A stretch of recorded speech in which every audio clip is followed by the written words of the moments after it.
సంతోష్ పై కబ్జా కేసు, నవయుగ కంప్లైంట్ అంతా లీగలే, రాజకీయ కుట్రలన్న ఎంపీ. అందశ్రీని సన్మానించిన సీఎం దంపతులు, రేవంత్ తో వివిధ కళాకారుల మీటింగ్.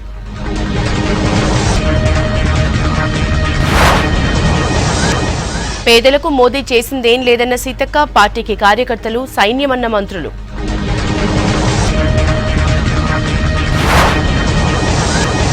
రాహుల్ జన్మలో పీఎం కాడన్న కిషన్ రెడ్డి, కొత్త ఎంపీ అభ్యర్థులు, క్యాడర్ గ్యాప్ పై ఫోకస్.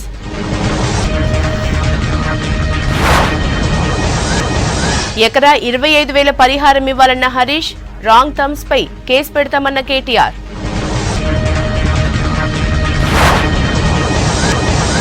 ట్యాంపింగ్ కేసుల ముగ్గురికి లుకౌట్ నోటీసులు, A1 గా ప్రభాకర్ రావు, ఏసీపీలకు రిమాండ్.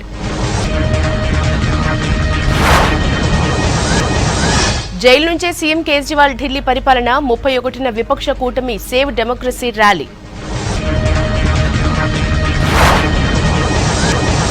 జేఎన్యూలో విద్యార్థి సంఘాల ఎన్నికలు, ఏబీవీపీ లెఫ్ట్ మధ్య టఫ్ ఫైట్.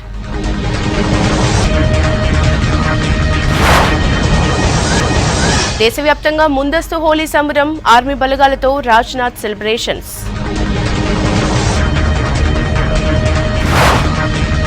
రాజ్యసభ సభ్యులు జోగినపల్లి సంతోష్ పై కేసు నమోదైంది. భూ కబ్జాకు ప్రయత్నించారంటూ నవయుగ కంపెనీ ప్రతినిధులు బంజారాహిల్స్ పిఎస్ లో ఫిర్యాదు చేశారు. దీంతో 400, 471, 447, 120 సెక్షన్ల కింద పోలీసులు కేసు నమోదు చేశారు. రాజకీయ కక్షలో భాగంగానే తనపై కేసులు నమోదు చేశారని, న్యాయపరంగా ఎదుర్కొంటానని అన్నారు జోగినపల్లి సంతోష్.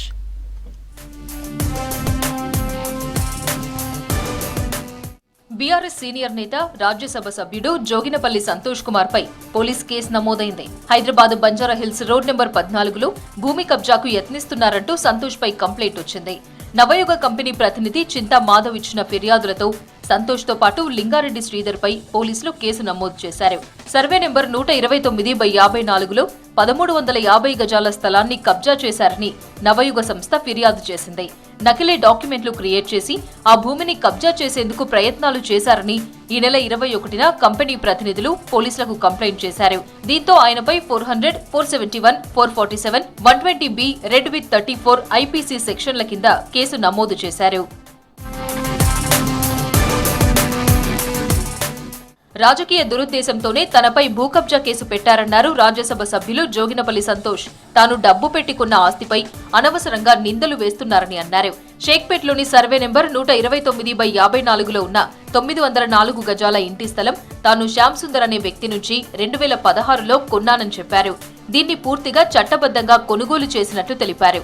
ల్యాండ్కు 3,81,00,000 చెల్లించి బాజాప్తా సేల్ డీడ్ ద్వారా రిజిస్ట్రేషన్ శాఖ ఆధ్వర్యంలో కొనుగోలు చేశారన్నారు జోగినపల్లి సంతోష్. తన ఆస్తిపై ప్రజల్లో అపోహలు సృష్టిస్తున్నారని ఆవేదన వ్యక్తం చేశారు సంతోష్. తాను ఎలాంటి కబ్జాలకు పాల్పడలేదని, తాను కొన్న భూమిపై ఎవరైనా విచారణ చేసుకోవచ్చని ప్రకటించారు. దీనిపై న్యాయపరంగా ఎదుర్కోవడానికి తాను సిద్ధమన్నారు. 32 సంవత్సరాలుగా లేని వివాదం కొత్తగా ఇప్పుడే ఎందుకొచ్చిందని ప్రశ్నించారు. రాజకీయ కక్షతో బురద చల్లాలని చూస్తే సహించేది లేదన్నారు. తప్పుడు ఆరోపణలు చేసి వ్యక్తిగత ప్రతిష్టకు భంగం కలిగించాలని చూస్తున్న వారిపై చట్టపరమైన చర్యలు తీసుకుంటారన్నారు జోగినపల్లి సంతోష్. లోక్సభ ఎన్నికల వేళ బీఆర్ఎస్ కు వరుస షాక్లు తగులుతున్నాయి. ఇప్పటికే లిక్కర్ స్కామ్ లో కవిత అరెస్ట్ అయ్యారు. ఇప్పుడు సంతోష్ పై కేసు నమోదు కావడంతో క్యాడర్ అయోమయానికి గురవుతున్నారు. పదవులు కాదు, ప్రజా సంక్షేమమే తమకు ముఖ్యమన్నారు మంత్రులు. జిల్లాల్లో పర్యటిస్తున్న మినిస్టర్స్ ఎన్నికలకు కార్యకర్తలను సిద్ధం చేస్తున్నారు. 10 ఏళ్ల బీజేపీ పాలనలో దేశానికి ఒరిగిందేం లేదని విమర్శించారు. కాంగ్రెస్ తోనే దేశ అభివృద్ధి సాధ్యమన్నారు. ఇటు సీఎం రేవంత్ ని ఇవాళ పలువురు ప్రముఖులు కలిశారు. ముఖ్యమంత్రి రేవంత్ రెడ్డిని పలువురు ప్రముఖులు కలిశారు. సీఎం నివాసానికి వెళ్లిన గీతా రచయిత అందశ్రీ మర్యాదపూర్వకంగా భేటీ అయ్యారు. అందశ్రీ దంపతులను సీఎం రేవంత్ రెడ్డి సన్మానించారు. ఇటీవల జై జై హే తెలంగాణ గీతాన్ని రాష్ట్ర గీతంగా సర్కారు ప్రకటించింది. దీంతో ముఖ్యమంత్రిని కలిసి ధన్యవాదాలు తెలిపారు అందశ్రీ. మరో సినీ గేయ రచయిత సుద్దాల అశోక్ తేజ రేవంత్ రెడ్డిని కలిశారు. ముఖ్యమంత్రికి శ్రమకావ్యం పుస్తకాన్ని అందించారు. ముఖ్యమంత్రి రేవంత్ రెడ్డిని మర్యాదపూర్వకంగా కలిశారు ఉస్తాద్ బిస్మిల్లా ఖాన్ అవార్డు గ్రహీతలు. అవార్డు గ్రహీతలను ముఖ్యమంత్రి రేవంత్ రెడ్డి అభినందించారు. ఇటీవల డప్పు వాయిద్య కళాకారుడు అందెభాస్కర్, పేరిణి నృత్య కళాకారుడు రాజ్ కుమార్ నాయక్లకు అవార్డు లభించింది. మల్కాజ్గిరిలో నాడు రేవంత్ రెడ్డి గెలుపే నేడు కాంగ్రెస్ రాష్ట్రంలో అధికారంలోకి రావడానికి ఉపయోగపడిందన్నారు మంత్రి తుమ్మల నాగేశ్వరరావు. ఆనాడు రాష్ట్రమంతా బీఆర్ఎస్ గాలి వీచినా మల్కాజ్గిరి ప్రజలు ప్రతిపక్షానికి ఓటేశారని గుర్తు చేశారు. ఈసారి మల్కాజ్గిరి గెలుపు ఎంతో కీలకమైందన్నారు. రాష్ట్రంలో 14 ఎంపీ సీట్లకు పైగా గెలిచేందుకు కార్యకర్తలు కృషి చేయాలని పిలుపునిచ్చారు మంత్రి తుమ్మల. మేడ్చల్లో నిర్వహించిన కాంగ్రెస్ పార్టీ ముఖ్య నేతల సమావేశంలో పాల్గొన్నారు తుమ్మల. ఈనాటి సాక్షాత్తు ముఖ్యమంత్రి యొక్క గౌరవాన్ని నిలిపేటటువంటి నియోజకవర్గం. ఈ పార్లమెంటు సీటుతోటి ప్రభుత్వంలో పెద్ద మార్పులు వస్తాయని కాదు, కానీ సాక్షాత్తు ముఖ్యమంత్రికి ఒక శక్తిని ఇచ్చి నిలబెట్టి, ఎస్ మీ మనిషిగా మేము గెలిపించాము, సునీతక్కని మీ ముందుకు తీసుకొచ్చాము, మీరు మాకు ఇచ్చినటువంటి గౌరవాన్ని మళ్ళీ మీకు నిలుపుదల చేశామని చెప్పేటటువంటి అవకాశం మీకు దక్కింది. కాంగ్రెస్ ప్రభుత్వం తల్లి బిడ్డల పాలనను అందిస్తుందన్నారు మంత్రి సీతక్క. మహిళా సంక్షేమానికి కాంగ్రెస్ సర్కార్ ప్రాధాన్యత ఇస్తుందన్నారు. అసెంబ్లీ ఎన్నికల్లో ఇచ్చిన హామీలన్నీ అమలు చేస్తున్నామని తెలిపారు. ఆదిలాబాద్ జిల్లా ఇన్ఛార్జి మంత్రిగా ఎన్నికల ప్రచారంలో పాల్గొన్నారు సీతక్క. ముఖ్య నేతలు కార్యకర్తలతో వరుస మీటింగ్లు నిర్వహించారు. కాంగ్రెస్ పార్టీ చేసేటువంటి సంక్షేమ కార్యక్రమాలను చూసి జాయినింగ్స్ కూడా అవుతున్నారు. నిన్న కూడా వందలాది మంది కాంగ్రెస్ పార్టీలోకి జాయిన్ అయినరు. ప్రజలలో మేము గడప గడపకి వెళ్తున్నాము. ప్రజలలో కూడా మంచి స్పందన ఉన్నది, మంచి నిర్ణయాలు తీసుకుంటున్నారు. ఇంకా ముందుకెళ్ళండి అని మమ్మల్ని భుజం తట్టి ప్రజలు నడిపిస్తున్నటువంటి పరిస్థితి కూడా మీరు చూస్తున్నారు. కాబట్టి ఎవరెన్ని కుట్రలు చేసినా, ఎవరెన్ని విద్వేషాలు రెచ్చగొట్టినా వాస్తవాలను అర్థం చేసుకోవాలని మేము ప్రజల్ని కోరుతున్నాం. భైన్సాలో ముధోల్ అసెంబ్లీ కాంగ్రెస్ కార్యకర్తలతో సీతక్క భేటీ అయ్యారు. మోదీ పాలనలో దేశానికి ఒరిగిందేమీ లేదన్నారు. అక్షింతలు, రామ మందిరం, పుల్వామా దాడులు తప్ప ఏం అభివృద్ధి జరిగిందని ప్రశ్నించారు. కాంగ్రెస్ తోనే దేశం నిజమైన అభివృద్ధిని చూడగలదన్నారు సీతక్క. ఈ పార్లమెంట్ ఎన్నికల్లో కాంగ్రెస్ గెలిపే లక్ష్యంగా పనిచేయాలని పిలుపునిచ్చారు. కుమ్రవెల్లి మల్లన్న స్వామిని దర్శించుకున్నారు మంత్రి పొన్నం ప్రభాకర్. ఆలయంలో ప్రత్యేక పూజలు చేశారు. పట్నం వేసి బోనం మొక్కులు చెల్లించుకున్నారు. ప్రజా సమస్యలు పరిష్కరించే శక్తిని ఇవ్వాలని కోరుకున్నానన్నారు పొన్నం. ఎన్నికలకు ముందు వచ్చి నన్ను ఆశీర్వదించి నన్ను గెలిపించి మా ప్రభుత్వాన్ని తీసుకురమ్మని ఆ రోజు ప్రార్థించినాం. మా కుటుంబ సమేతంగా వచ్చి పట్నం వేసి బోనం పెట్టి మొక్కు చెల్లించుకొని ఆ దేవుడి ఆశీర్వచనం మా పైన, తెలంగాణ ప్రజలందరిపైన, సర్వేజన సుఖినోభవ అందరూ బాగుండాలి, సకాలంలో వర్షాలు పడి పాడి పంటలతోటి తెలంగాణ రాష్ట్రం అభివృద్ధిలోకి రావాలి, ప్రభుత్వం చేపట్టే ప్రతి కార్యక్రమం విజయవంతం కావాలి. ఏఐసీసీ అధికార ప్రతినిధి, పీసీసీ ప్రచార కమిటీ చైర్మన్ మధు యాష్కిని ఆయన నివాసంలో కలిశారు మంత్రి పొంగులేటి శ్రీనివాసరెడ్డి. వచ్చే లోక్సభ ఎన్నికలు ప్రచారంపై డిస్కస్ చేశారు. తర్వాత మధు యాష్కితో మాజీ మంత్రి పట్నం మహేందర్ రెడ్డి భేటీ అయ్యారు.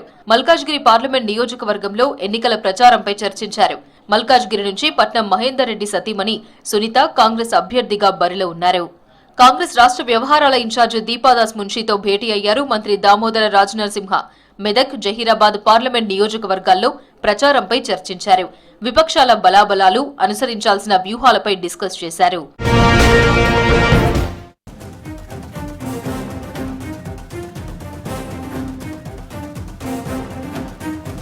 లోక్సభ ఎన్నికల అభ్యర్థుల 5వ జాబితాను విడుదల చేసింది బీజేపీ అధిష్టానం. 111 మందితో 5వ జాబితా రిలీజ్ చేసింది.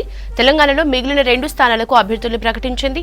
వరంగల్ నుంచి ఆరూరి రమేష్, ఖమ్మం నుంచి తాండ్ర వినోద్ రావుకు టికెట్ ఇచ్చింది. దీంతో రాష్ట్రంలో అన్ని లోక్సభ స్థానాలకు అభ్యర్థుల్ని ప్రకటించింది. లోక్సభ ఎన్నికల అభ్యర్థుల 5వ జాబితాను విడుదల చేసింది బీజేపీ అధిష్టానం. 111 మందితో 5వ జాబితా రిలీజ్ చేసింది. తెలంగాణలో మిగిలిన 2 స్థానాలకు అభ్యర్థుల్ని ప్రకటించింది. వరంగల్ నుంచి ఆరూరి రమేష్, ఖమ్మం నుంచి తాండ్ర వినోద్ రావుకు టికెట్ ఇచ్చింది. దీంతో రాష్ట్రంలో అన్ని లోక్సభ స్థానాలకు అభ్యర్థులను ప్రకటించింది.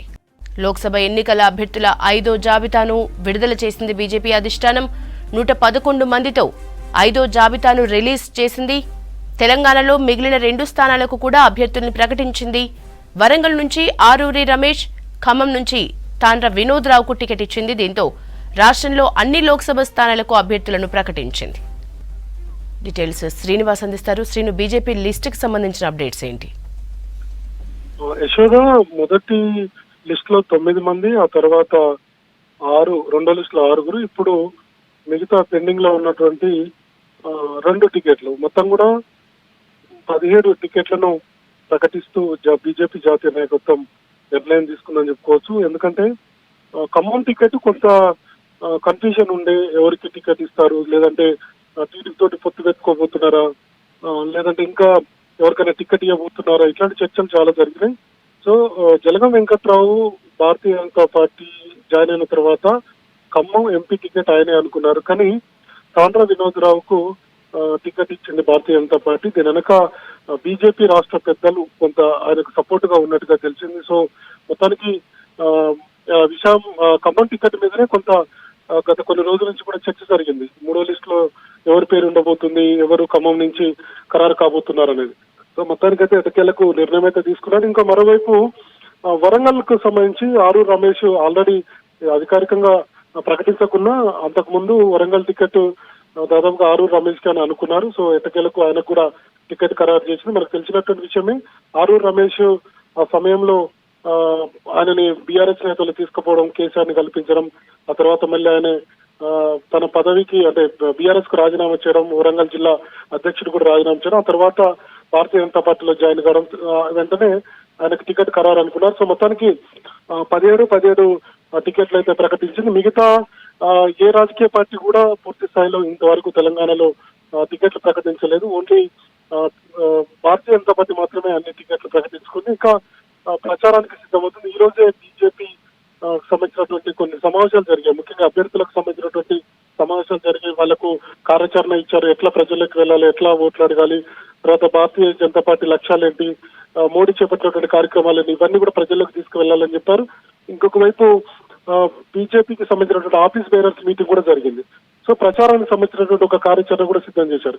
సో మొత్తానికి 17 టికెట్ల ప్రకటన అయిపోయింది. ఇంకా ప్రచారమే మిగిలిందని చెప్పుకోవచ్చు భారతీయ జనతా పార్టీకి. సో ఇక్కడ నుంచి ప్రచారానికి సిద్ధమవుతుంది. వాళ్ళ టార్గెట్ కూడా 12 ఎంపీ సీట్లను గెలుచుకోవాలనేటువంటి టార్గెట్ గా పెట్టుకున్నారు. 30% మేర ఓట్లు రావాలనుకుంటున్నారు. బీఆర్ఎస్ పార్టీని టార్గెట్ గా చేసినట్టుగా మనకు అనిపిస్తుంది. ఎక్కువ శాతం వాళ్ళ ఉన్న ఓటు షేర్ ని భారతీయ జనతా పార్టీకి టర్న్ అయ్యేటట్టుగా కొన్ని ప్లాన్ చేసింది. అందులో భాగంగానే బీఆర్ఎస్ లో ఉన్నటువంటి నేతలందరినీ కూడా భారతీయ జనతా పార్టీలో చేర్చుకునేందుకు ప్రయత్నాలు జరుగుతున్నాయి. సో ఇక్కడ నుంచి ఆ ప్రచారము, తర్వాత బీఆర్ఎస్ లో ఉన్నటువంటి కింది స్థాయి క్యాడర్ అంతా కూడా చేర్చుకునే విధంగా ప్రయత్నాలు జరుగుతున్నాయి. ఒకవైపు కాంగ్రెస్ పార్టీ కూడా పోటీ పడుతుంది, ఇటు బీజేపీ పోటీ పడుతుంది బీఆర్ఎస్ లో ఉన్నటువంటి నాయకత్వాన్ని అంతా కూడా తమ పార్టీలో చేసుకునేందుకు. సో ఇంకా రానున్న రోజుల్లో కూడా భారతీయ జనతా పార్టీలో చేరికలు అయితే ఉంటాయంటున్నారు. మరి చూడాలి. ఇప్పుడు జలగం వెంకట్రావు మరి ఆయన ఎట్లా రియాక్ట్ అవుతారో చూడాలి. ఎందుకంటే ఆయన టికెట్ కోసం ప్రయత్నాలు చేశారు. టికెట్ ఇస్తారంటేనే ఆయన ఖమ్మం ఇస్తారంటేనే ఇక్కడ బీజేపీలో చేరారు. సో ఇప్పుడు చూడాలి మరి పరిస్థితి ఎట్లా ఉంటుంది అనేది. Thank you Srinu.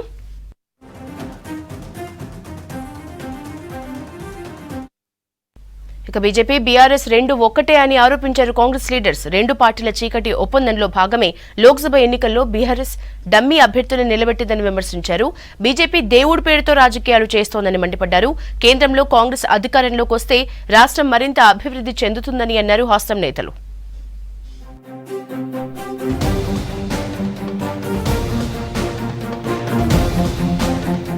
గెలుపోటంలో తనకేం కొత్త కాదన్నారు ఎమ్మెల్సీ జీవన్ రెడ్డి. దేశంలో ఉచిత విద్య సౌకర్యం కల్పించిన ఘనత కాంగ్రెస్ పార్టీదేనన్నారు. జీవన్ రెడ్డి సమక్షంలో జగిత్యాల అర్బన్ మండలం మోతే గ్రామానికి చెందిన 200 మంది బీఆర్ఎస్ నేతలు కాంగ్రెస్ లో చేరారు. వారికి కండువా కప్పి పార్టీలోకి ఆహ్వానించారు ఎమ్మెల్సీ జీవన్ రెడ్డి.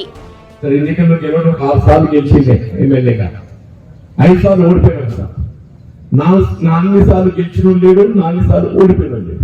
నేను గతంలో కూడా 2 సార్లు పార్లమెంట్ పోటీ చేశాను. ఆమె కేసీఆర్ గారు పోటీ చేసింది. ఆమె కేసీఆర్ గారు పోటీ చేసి 2 సార్లు చేసిన చెప్పంటున్నాను. 2006, 2008 8 ఏదైతుందో దగ్గర దాకా కొంచెం తగ్గిపోయాయి. ఇప్పుడు మళ్ళీ పార్లమెంట్ పోటీ చేయాలన్నటువంటి ఆలోచన రావటం మరి భవిష్యత్తు ఏం నిర్ణయిస్తుందో తెలియదు. కానీ ఇవాళ గెలుపోవటం అనేది ఏదైతుందో మన మీద ఆధారపడి ఉంటాయని చెప్పండి. వాస్తవంగా రాజకీయాలలో ఏ పార్టీ కానివ్వండి, ఆ రాజకీయ పార్టీ యొక్క ఆలోచన విధానం మంచిగా చెప్పడానికి ప్రయత్నం చేస్తారు. లోక్సభ ఎన్నికల్లో బీజేపీ అభ్యర్థులను గెలిపించుకోవడం కోసమే బీఆర్ఎస్ డమ్మీ అభ్యర్థులను నిలబెట్టిందని ఆరోపించారు నాగర్ కర్నూల్ కాంగ్రెస్ ఎంపీ అభ్యర్థి మల్లు రవి. బీఆర్ఎస్ బీజేపీల చీకటి ఒప్పందమే డమ్మీ అభ్యర్థులని విమర్శించారు. తెలంగాణ రాష్ట్రంలో బీజేపీ పార్టీకి బీఆర్ఎస్ పార్టీకి ఒక రహస్య ఒప్పందం ఉందనేది ఇంత ముందు నుంచి మనం కాంగ్రెస్ పార్టీ నుంచి చెప్తూనే ఉన్నాం. కానీ ఈరోజు అది నిజమని తెలిసిపోయింది. మొత్తం రాష్ట్రంలో బీజేపీ అభ్యర్థులు గెలవటం కోసం డమ్మీ క్యాండిడేట్స్ని సెలెక్ట్ చేసి బీఆర్ఎస్ పార్టీ నిలబడుతుందనే విషయం వారి అభ్యర్థుల్ని సెలెక్ట్ చేసిన తర్వాత అర్థమవుతుంది. దీన్ని ప్రజలందరూ గమనించి డ్రగ్స్ లేని సమాజం నిర్మించాలని పిలుపునిచ్చారు ఎమ్మెల్సీ బలమూరి వెంకట్. నాంపల్లి తెలుగు యూనివర్సిటీలో షాహిద్ భగత్ సింగ్ స్మారక యువజనోత్సవాల ముగింపు సభకు హాజరయ్యారు బలమూరి వెంకట్. ఎన్ఎస్యుఐ ఆధ్వర్యంలో తాము కూడా అవగాహన కల్పిస్తామని చెప్పారు బలమూరి వెంకట్. తప్పనిసరిగా ఎందుకంటే మన విద్యార్థి సంఘాల్లో మనకి తెలుస్తుంది పిల్లలు ఎవరు ఏ రకంగా ఉన్నారు, వాళ్ళ పరిస్థితులు ఏంటి, వాళ్ళు ఏం కన్స్యూమ్ చేస్తున్నారని చెప్పని. అసొంటి పిల్లల్ని బయటికి తీసుకురావడం కానీ సంబంధించిన డిపార్ట్మెంట్స్ కి మనం ఇన్ఫర్మేషన్ ఇవ్వడాన్ని అది మనపైన ఒక బాధ్యత. ఆ బాధ్యతని అందరం కలిసి అంటే సమాజంలో ఉన్న ప్రతి విద్యార్థి అంటే నా మిత్రుడు ఏదో గాంజాయి కొడుతుండా లేదో డ్రగ్స్ తీసుకుంటారో లేకపోతే ఇతర ఏదైనా మాదక ద్రవ్యాలు తీసుకుంటే దాన్ని నేను కంప్లైంట్ చేస్తే ఆ మిత్రుని నేనేదో ఇరికించినట్టు కాదు, ఆ మిత్రుని జీవితాన్ని కాపాడడం అనే ఒక ఐడియాలజీని ఒక సిస్టమ్ ని ప్రతి ఒక్క విద్యార్థి కూడా ఆ రకంగా ఆలోచిస్తేనే ఈ డ్రగ్స్ అనేది ఆపడానికి సాధ్యమవుతుంది. మల్లురవి సమక్షంలో కాంగ్రెస్ లో చేరారు బీజేపీ కార్యవర్గ సభ్యులు సతీష్ మాదిగ.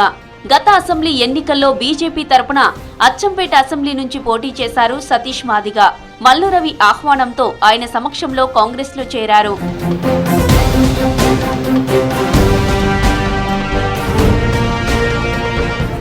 అవినీతి కుంభకోణాలకు పాల్పడిన వారిని అరెస్ట్ చేస్తే బీజేపీని విమర్శిస్తున్నారని మండిపడ్డారు కేంద్ర మంత్రులు.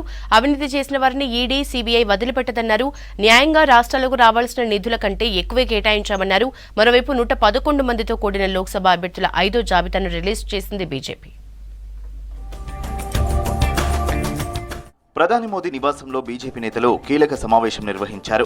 ఈ భేటీకి అమిత్ షాతో పాటు రాజ్నాథ్ సింగ్, ముఖ్య నేతలు హాజరయ్యారు. బీజేపీ అభ్యర్థుల 5 లిస్టుపై సుదీర్ఘంగా చర్చించారు. ఇవాళ లేదా రేపు అభ్యర్థుల లిస్టు విడుదలయ్యే అవకాశం ఉంది. నిన్న జరిగిన బీజేపీ సీఈసీ భేటీలో నిర్ణయం తీసుకున్నప్పటికీ క్లారిటీ రాని సీట్లపై ప్రధాని నివాసంలో చర్చించినట్లు తెలుస్తోంది.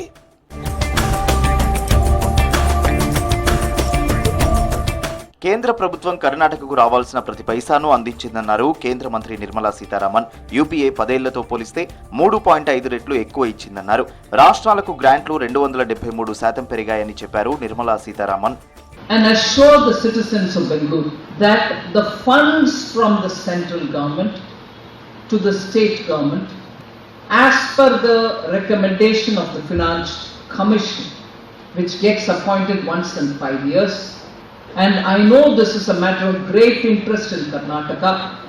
I want to make it a point to tell you in detail that every penny that is due to Karnataka, every paisa that is due to Karnataka is given and given on time. ఇవాళ బీజేపీలో చేరారు YSRCP leader Varaprasad Rao Velagapalli, air staff మాజీ chief Bhadauria. ఢిల్లీలో BJP chief JP Nadda, కేంద్ర మంత్రి అనురాగ్ ఠాకూర్తో భేటీ అయ్యారు. తర్వాత బీజేపీలో చేరారు. కండువా కప్పి పార్టీలోకి ఆహ్వానించారు నడ్డా.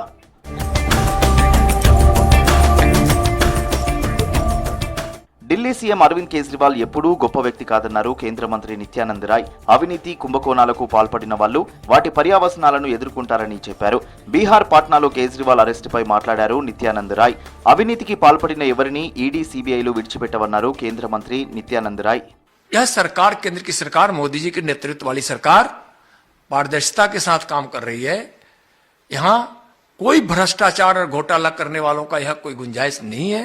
कानून के हिसाब से उस पर काम हो रहा है और केजरीवाल जी अहंकार में यह सब घोटाला करते चले गए. పంజాబ్లో కల్తీ మద్యం వల్ల 21 మంది చనిపోతే ఆ రాష్ట్ర ముఖ్యమంత్రి భగవంత్ మాన్ నిద్రపోతున్నారని విమర్శించారు కేంద్ర మంత్రి అనురాగ్ ఠాకూర్. ఇప్పటి వరకు మద్యానికి వ్యతిరేకంగా ఎలాంటి చర్యలు తీసుకోలేదని మండిపడ్డారు.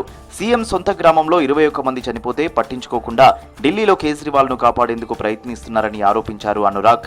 ਜਿਹੜੇ ਪ੍ਰਦੇਸ਼ 21 ਲੋਕਾਂ ਦੀ ਜਾਨਾਂ ਚਲੀ ਜਾਣ ਸ਼ਰਾਬ, ਨਕਲੀ ਸ਼ਰਾਬ ਪੀ ਕੇ ਤੇ ਉੱਥੇ ਦਾ ਮੁੱਖ ਮੰਤਰੀ ਦਿੱਲੀ ਸੁੱਤਾ ਰਵੇ, 2 ਸ਼ਬਦ ਵੀ ਨਾ ਬੋਲੇ, ਜ਼ੁਬਾਨ ਵੀ ਨਾ ਖੁੱਲੇ, ਨਸ਼ੇ ਦੇ ਖਿਲਾਫ ਕੋਈ ਕਾਰਵਾਈ ਵੀ ਨਾ ਕਰੇ ਤੇ ਸ਼ਰਾਬ ਘੁਟਾਲੇ ਦੇ ਆਰੋਪੀ ਜਿਹੜੇ ਜੇਲ੍ਹ 'ਚ ਨੇ, ਉਪ ਮੁੱਖ ਮੰਤਰੀ ਮਨੀਸ਼ ਸਿਸੋਦੀਆ, सांसद ਸੰਜੇ ਸਿੰਘ ਤੇ ਹੁਣ ਮੁੱਖ ਮੰਤਰੀ ਅਰਵਿੰਦ ਕੇਜਰੀਵਾਲ ਨੂੰ ਬਚਾਉਣ ਲਈ ਪੰਜਾਬ ਦੇ ਮੁੱਖ ਮੰਤਰੀ ਦਿੱਲੀ ਪਹੁੰਚ ਜਾਂਦੇ ਨੇ ਲੇਕਿਨ ਆਪਣੇ ਜ਼ਿਲ੍ਹੇ ਦੇ ਵਿੱਚ 21 ਲੋਕਾਂ ਦੀ ਜਾਨ ਨਕਲੀ ਸ਼ਰਾਬ ਕਰਕੇ ਚਲੇ ਜਾਂਦੀ ਹੈ।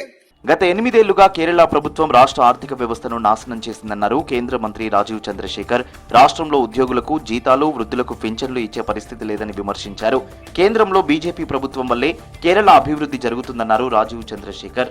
For the last 8 years, the CPM government has taken our state's economy into a situation where today to pay salaries and pensions, they are not able to do so. They are having to go to the Supreme Court to beg for a bailout from the government of India. There is a deliberate effort by the state government, CPM especially, to try and distract the people away from the 8 years of performance, which is the real most important issue in these elections. దేశ ప్రజలకు ప్రధాని మోదీ హోలీ శుభాకాంక్షలు తెలిపారు. ఆప్యాయత, సామరస్యం యొక్క రంగులతో అలంకరించబడిన ఈ సాంప్రదాయ పండుగ ప్రజలందరి జీవితాల్లో కొత్త శక్తిని తీసుకురావాలని ట్వీట్ చేశారు ప్రధాని మోదీ.